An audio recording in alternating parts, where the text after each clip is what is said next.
ನೋಡ್ತಾ ಇದ್ದೀವಲ್ಲ, ಇದು ಪ್ರಕೃತಿ ಪಂಚಭೂತಗಳಲ್ಲಿ ಒಂದಾದಂಥ ಇದು ನೀರು ಜಲ ಏನಾದಲ್ಲ, ರಾಯರ ದರ್ಶನವನ್ನು ಪಡೆದುಕೊಂಡು ಬರುವುದೇ ನಮ್ಮ ಚಿತಾರ್ಥ, ನಮ್ಮ ಜನ್ಮ ಚಿತಾರ್ಥವಾಗುವುದು. ಹೌದಲ್ಲವೇ? ಹೋಗ್ತಾ ಇರೋದೆ, ನುಗ್ತಾ ಇರೋದೆ, ನುಗ್ಗಿ ಹೊಡೆಯೋದೆ. ಇನ್ನು ಮೇಲೆ ಯಾರು ಏನೇ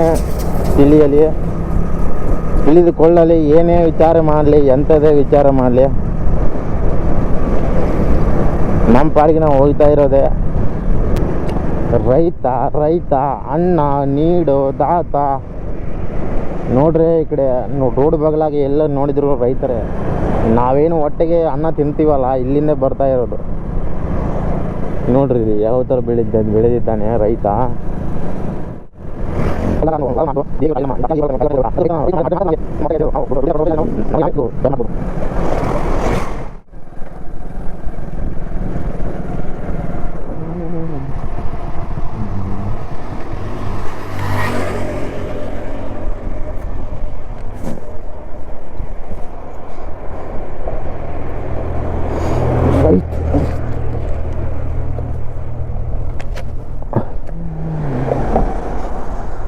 ನೋಡಿ ಯಾವ ಥರ ಬರ್ತಾ ಇದೆ.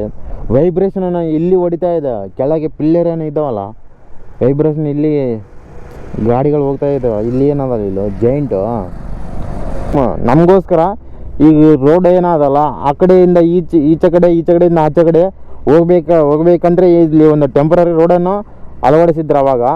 ಇವಾಗ ಅಲ್ಲಿ ಕಾಣ್ತಾ ಇದೆ ನೋಡ್ರಿ ಹೆಂಗೆ ಯಾವ ಥರ ಇದೆ. ಅದ್ರ ಮೇಲೆಯಿಂದ ಅದು ಕಚ್ಚಾ ರೋಡು, ಅಂದರೆ ಕಚ್ಚಾ ರೋಡ್ ಇತ್ತು ಅಲ್ಲಿ. ಕಚ್ಚಾ ರೋಡ್ ಮೇಲೆ ಹೆಂಗೆ ಬರ್ತಾ ಇದೆ ನೋಡ್ರಿ ನೀರು, ಈ ಥರ ಹರಿದು ಬರ್ತಾ ಇದೆ. ಈಗ ಇದು ಬ್ರಿಡ್ಜು ಮಾಡಿಕ್ಯಾಸಿ ಸುಮಾರು ಒಂದು ಎಷ್ಟಂದ್ರೆ ಒಂದು 10 ವರ್ಷ ಆಗಿರ್ಬೋದು ಇದು ಸ್ಥಾಪನೆ ಮಾಡಿ, ಈ ಬ್ರಿಡ್ಜು. ನನ್ನ ಅಂದಾಜು ಪ್ರಕಾರ, ನನ್ನ ಅನುಭವ ಪ್ರಕಾರ ಇದು ಒಂದು 10 ವರ್ಷ ಮಿನಿಮಮ್ ಕನಿಷ್ಠ ಹೇಳಿದ್ದೀನಿ.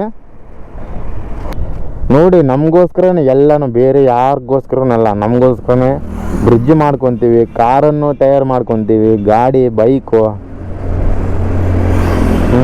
ವಿಮಾನಗಳು, ರೈಲು ಎಲ್ಲನೂ ನಮಗೋಸ್ಕರನೇ. ಮನುಷ್ಯನ ಯೋಚನೆ ಮಾಡಬೇಕು, ಎಲ್ಲವೂ ನಮಗೋಸ್ಕರನೂ ಬೇಡ. ಪ್ರಕೃತಿಗೂ ಕೂಡ ನಾವು ಕಲ್ಪಿಸಿಕೊಡೋಣ ಒಳ್ಳೆಯದು. ಪ್ರಕೃತಿಯನ್ನು ಜೋಪಾನವಾಗಿ ಇಟ್ಕೊಳ್ಳೋಣ, ಪ್ರಕೃತಿಯನ್ನು ನಮ್ಮ ಅಧೀನದಲ್ಲಿ ಇಟ್ಕೊಳ್ಳೋಣ, ಎಲ್ಲರ ಹಕ್ಕು ಅದು. ನಾವೀವಲ್ಲ, ಇದು ಪ್ರಕೃತಿ ಪಂಚಭೂತಗಳಲ್ಲಿ ಒಂದಾದಂಥ ಇದು ನೀರು ಜಲ ಏನಾದಲ್ಲ, ಈ ಜಲದಿಂದಲೇ ಈ ದೇಹ ತಯಾರಿಸಲ್ಪಟ್ಟಿದೆ. ಗೊತ್ತಾ ನಿಮಗೆ? ಆದ ಕಾರಣ ನಾವು ಎಲ್ಲಿಯಾದರೂ ಗಿಡಗಳನ್ನು ನಾಶ ಮಾಡೋದು ಬೇಡ. ಗಿಡವನ್ನು ಪ್ರತಿಯೊಬ್ಬ ಮನೆಯಲ್ಲೂ, ಪ್ರತಿಯೊಬ್ಬ ಪ್ರಜೆಯು, ಪ್ರತಿಯೊಬ್ಬ ಮನುಷ್ಯನು, ಪ್ರತಿಯೊಬ್ಬ ಯುವಕನು, ಪ್ರತಿಯೊಬ್ಬ ನಾವಿಕನು ಕೂಡ ಈ ಒಂದು ಪ್ರತಿಯೊಂದು ಅವರವರ ಮನೆಗಳಲ್ಲಿ ಗಿಡಗಳನ್ನು ನೆಟ್ಟುಕೊಳ್ಳಬೇಕು. ಗಿಡಗಳನ್ನು ಹಾಕ್ಕೊಂಡು ಅದನ್ನು ಜೋಪಾನವಾಗಿ ನೋಡ್ಕೋಬೇಕು. ತಂಪಾದ ಗಾಳಿಯನ್ನು ನಾವು ಅನುಭವಿಸಬೇಕು. ಕರೆಕ್ಟಾ?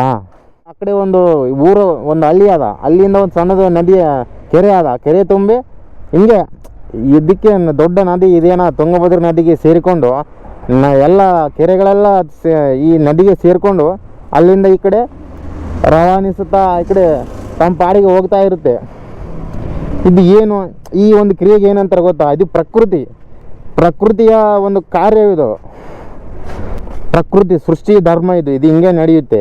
ಇದು ಹಿಂಗೆ ಈಗ ನಡೆಯುತ್ತೆ, ಮುಂದೆನೂ ನಡೆಯುತ್ತೆ. ಗೊತ್ತಾಯ್ತಾ? ಮುಂದಿನ ಪೀಳಿಗೆಗೆ ಹಿಂಗೆ ನಡೆಯುತ್ತೆ.